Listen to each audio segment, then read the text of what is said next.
नदी के पार वो जिसकी डरावनी हंसी से आज भी रूह कांप जाती है। एक रात मैंने चाचा जी से सुना कि गांव में नदी के पार कुछ रहता है जो अपनी मर्जी से कोई भी रूप ले लेता है और उसके हंसने की आवाज बहुत डरावनी होती है जो दूर दूर तक सुनाई देती है। उसका असली रूप जिसने देखा उनमें से कुछ तो मर गए और बचे हुए उसके भयानक रूप के बारे में किसी को नहीं बताते थे।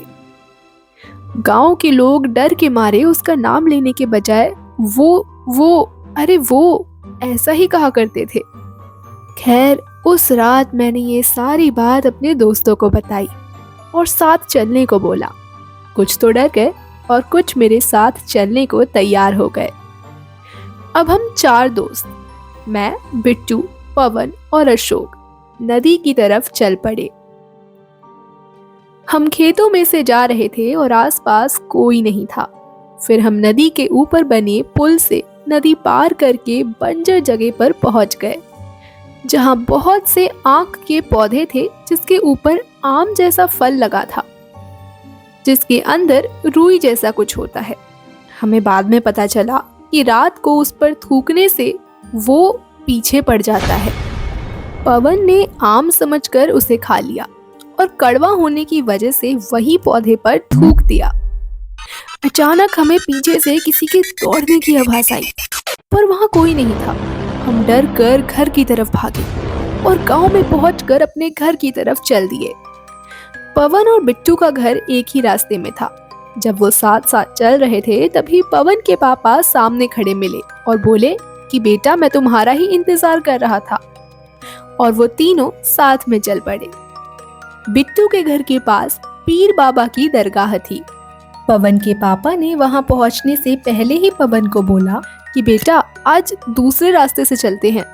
पवन बोला चलो ना पापा, इसी रास्ते से चलते हैं, बिट्टू को भी घर छोड़ देंगे और दरगाह पे माथा भी टेक लेंगे। पर उसके पापा ने गुस्से में मना कर दिया और दूसरे रास्ते की तरफ चल पड़े।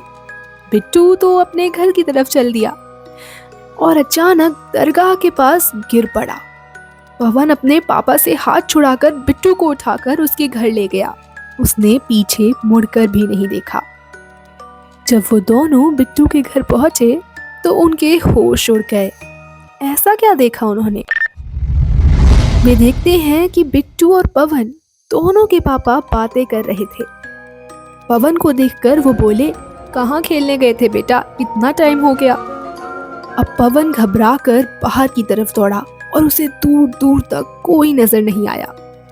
और तभी एक डरावनी हंसी की आवाज सुनाई देती है। अचानक सब शांत हो गया, बस वो डरावनी हंसी गूंजने लगी। उसके बाद ये सारी बात उसने मुझे बताई और आज तक वहां कभी नहीं गए। इस घटना को तो कई साल बीत गए, लेकिन पवन आज भी उस डरावनी हंसी को नहीं भूल पाया है। तो ये थी कहानी वो की जिसका नाम लेने से भी लोग डरते हैं। आशा करती हूँ आपको ये डरावनी कहानी पसंद आई होगी। ऐसी ही और कहानियों के लिए चैनल को सब्सक्राइब करें। धन्यवाद।